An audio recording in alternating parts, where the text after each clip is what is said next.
ಅಧಿಕಾರದಾಹಿ Congress, remote control CM ಅನ್ನುವಂಥ ವಾಗ್ದಾಳಿಯನ್ನ ಮಾಡಿದ್ದಾರೆ. ಅಧಿಕಾರದಾಹಿ ಕಾಂಗ್ರೆಸ್ ಮತ್ತು ರಿಮೋಟ್ನಲ್ಲಿ ನಡೀತಾ ಇರುವಂಥ ಮುಖ್ಯಮಂತ್ರಿಯಿಂದಾಗಿ ರಾಜ್ಯದಲ್ಲಿ ಯಾವುದೇ ಅಭಿವೃದ್ಧಿ ಆಗ್ತಾ ಇಲ್ಲ. ರೈತರ ಬದ್ಧ ವೈರಿಯಂತಹ ಸರ್ಕಾರ ನಿಮ್ಮ ರಾಜ್ಯದಲ್ಲಿ ಅಧಿಕಾರದಲ್ಲಿ ಕೂತಿದೆ. ಕೇಂದ್ರ ಸರ್ಕಾರ ರೈತರ ಖಾತೆಗೆ ಹಣವನ್ನ ಕೊಟ್ಟರೆ ನಿಮಗ್ಯಾಕೆ ಹೊಟ್ಟೆ ಉರಿ ಅನ್ನುವಂಥ ಒಂದು ಪ್ರಶ್ನೆಯನ್ನ ಪ್ರಧಾನಿ ಕೇಳಿದ್ದಾರೆ.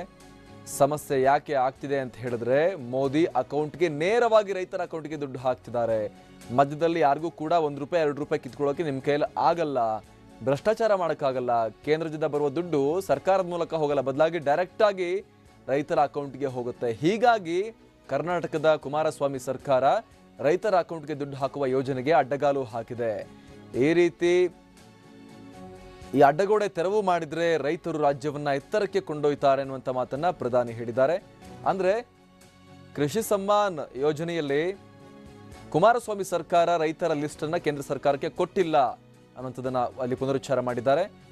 ಜೊತೆಗೆ ತಪ್ಪು ಮಾಡಿದವರಿಗೆ ಸಮಸ್ಯೆ, ಆದ್ರೆ ಜನ ಮೆಚ್ಚಿದ ನನಗೆ ಯಾರ ಭಯವೂ ಇಲ್ಲ ಅನ್ನುವಂಥ ಮಾತನ್ನ ಪ್ರಧಾನಿ ಹೇಳಿದ್ದಾರೆ.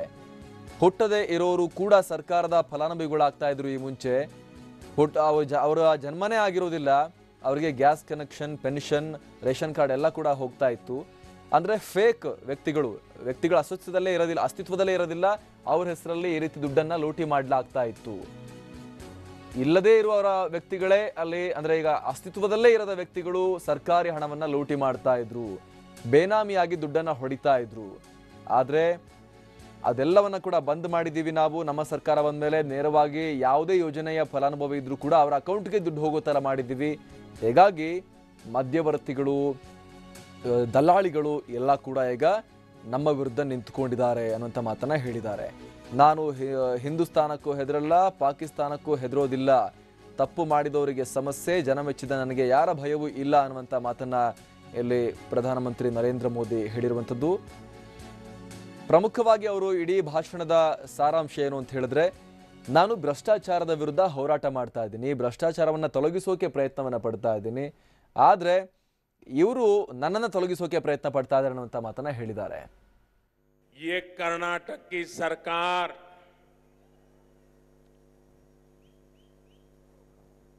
कर्नाटक की जनता के पीठ में छुरा भोंक करके सत्ता की गलियारे में पहुंची हुई कांग्रेस और रिमोट से चल रहे मुख्यमंत्री, इन्होंने कर्नाटक के किसानों की सूची अभी तक हमें पहुंचाई नहीं है। देश भर के किसानों को हमने पैसे पहुंचाए, लेकिन मैं कर्नाटक के किसानों को पैसे नहीं पहुंचा पाया। इसके गुनहगार, किसानों के दुश्मन ये आपके बेंगलुरु सरकार में बैठे हैं। ये कर्नाटक की सरकार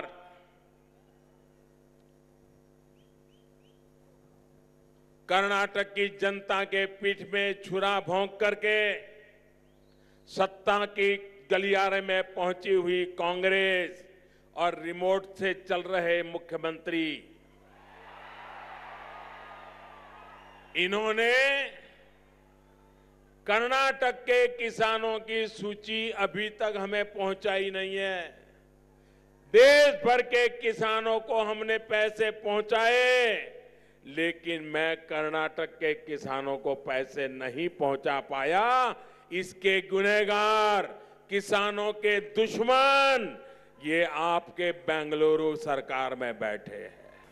भारत पेट्रोलियम के रायचूर डिपो को विस्तार देने के लिए उसको कलबुर्गी में स्थापित किया जा रहा है।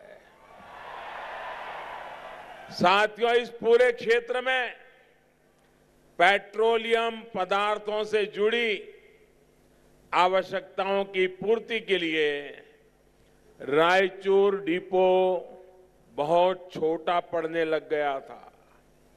यही कारण है कि पहले सिर्फ, याद रखना जरा, पहले सिर्फ 2.5 एकड़ में जो डिपो फैला था, अब वो एकड़ से ज्यादा जमीन पर बनाया जा रहा है।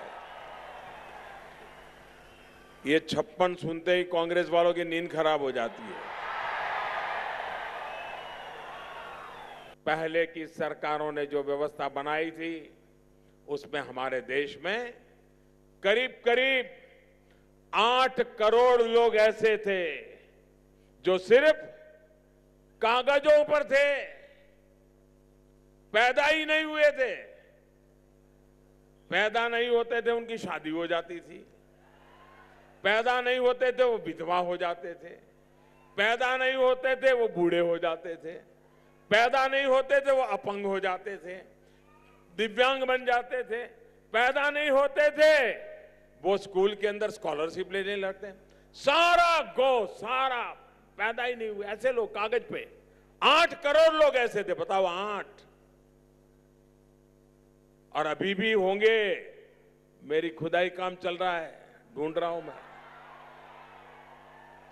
फर्जी नाम से गैस कनेक्शन लेना, फर्जी नाम से राशन कार्ड बनाना, फर्जी नाम से कॉफी स्कॉलरशिप निकालना, फर्जी नाम से पेंशन निकालना, फर्जी नाम से मनरेगा का पैसा मांग लेना। लेकिन ये 8 करोड़ कागजी लोग गरीबों तक उनका हक नहीं पहुंचने दे रहे थे। अब हम व्यवस्था में जो पारदर्शिता लाए हैं, उससे लीकेज तो रुकी है, गरीबों तक सीधे पैसे तो जा ही रहे हैं। आप हैरान हो जाओगे, ये नकली नाम जो थे, उस नाम पर हर वर्ष 1,10,000 करोड़ रुपया ये बिचौलियों के हाथ में चला जाता था, वो बंद हो गया। साथियों, आज ही राजाजी नगर में बने ईएसआईसी मेडिकल कॉलेज का भी लोकार्पण किया गया है। इस तरह के ईएसआईसी के देश में सिर्फ 6 मेडिकल कॉलेज हैं, जिसमें से एक अब कर्नाटका में खुल गया है। बेंगलुरु में भी नहीं, इनकम टैक्स अपीलेट ट्रिब्यूनल की नई बिल्डिंग, इससे इनकम टैक्स से जुड़े काम अब ज्यादा आसानी से किए जा सकेंगे। इस ट्राइब्यूनल द्वारा दशकों से किराए की बिल्डिंग में जैसे तैसे किया काम हो रहा था, अब एक आधुनिक बिल्डिंग यहां की जनता की सेवा के लिए तैयार हो गई। देश के 3 करोड़ से अधिक टैक्स पेयर्स को सीधी राहत भी दी है। भारत के इतिहास में पहली बार 5 लाख रुपए तक की टैक्सेबल इनकम को टैक्स के दायरे से बाहर कर दिया गया। मोदी को गाली देंगे कि नहीं देंगे? देंगे कि नहीं देंगे? अब मुझे उनकी गालियों से डरना चाहिए क्या? जरा भी डरना चाहिए क्या? आप है ना? अब मैं क्यों डरूं? अरे 125 करोड़ देश के आशीर्वाद जिसके सर पे होता है, वो कभी डरता नहीं है। न हिंदुस्तान से डरता है, न वो पाकिस्तान से डरता है, न किसी चोरों से डरता है, न कभी बेईमानों से डरता है। ये जो दुनिया दमखम देख रही है ना, वो दमखम किसका है? आज दुनिया जो दम देख रही है, किसका है? किसका है? किसका है? ये दम मोदी का नहीं है, ये दम 125 करोड़ हिंदुस्तानियों का है।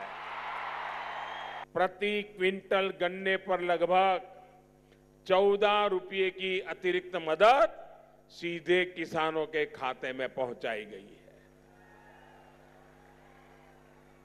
ये भी सीधे उनके खाते में, कोई बिचौलिया नहीं। इनकी परेशानी यही है कि जब तक मोदी रहेगा, चोरों की दुकान बंद।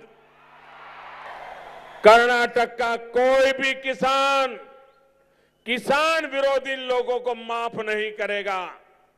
आप मुझे बताइए भाइयों, जब दिल्ली सरकार पैसे दे रही है, किसान के खाते में दे